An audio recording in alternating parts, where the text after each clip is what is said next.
गई काले लगभग 16 स्कूल में बॉम्ब थ्रेट ईमेल મળ્યા હતા તે અંગે સાયબર ક્રાઇમ પોલીસ સ્ટેશનમાં ગુનો નોંધીને તપાસ હાથ ધરવામાં આવી છે।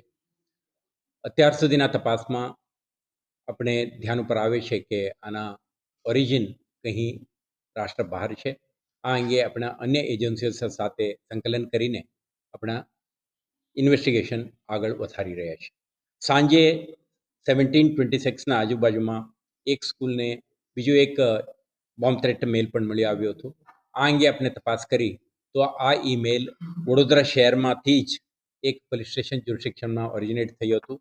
તે અંગે આગળ વધીને આપણે એમને ટ્રેસ પણ કરી છે તો એક માઇનર સ્કૂલ બાળક જ આ મેલ એક પ્રેન્ક મેલ તરીકે મોકલી આપ્યો હોવાનું પણ આપણે ધ્યાને આવ્યું છે।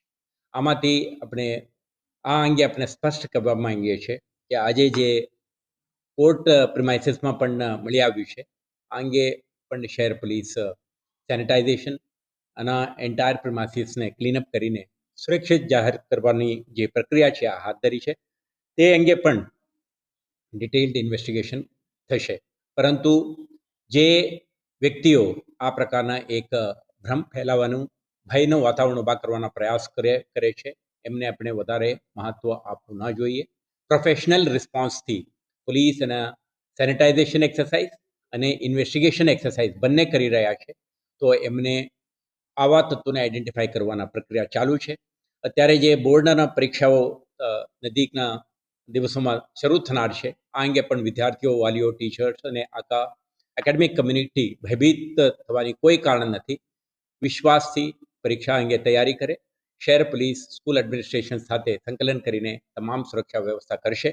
છેલ્લે જે રીતે ગઈકાલે એક માઇનર બોય આપણે મિસએડવેન્ચર કરી કે સ્કૂલને આ પ્રકારને એક પ્રેન્ક મેલ મોકલીને ડિસરપ્ટ કરવાનો પ્રયાસ કરી છે એવા પ્રયાસો કરવામાં ના આવે। શહેર પોલીસ આવા તત્વોને આઈડેન્ટિફાઈ કરી એમના સુધી પહોંચવાની ક્ષમતા રાખે છે જેથી આવા સિસ્ટમને ડિસરપ્ટ કરવાના, પરીક્ષા વ્યવસ્થાને કોઈ પણ પ્રકારના અવરોધ ઊભા કરવાના પ્રયાસો ન કરે। એક શાંતિપૂર્ણ માહોલમાં પરીક્ષા સંપન્ન થાય તે માટે શહેર પોલીસ, શિક્ષણ વિભાગ અને સંલગ્ન તમામ વિભાગો સંકલિત કામગીરી કરશે।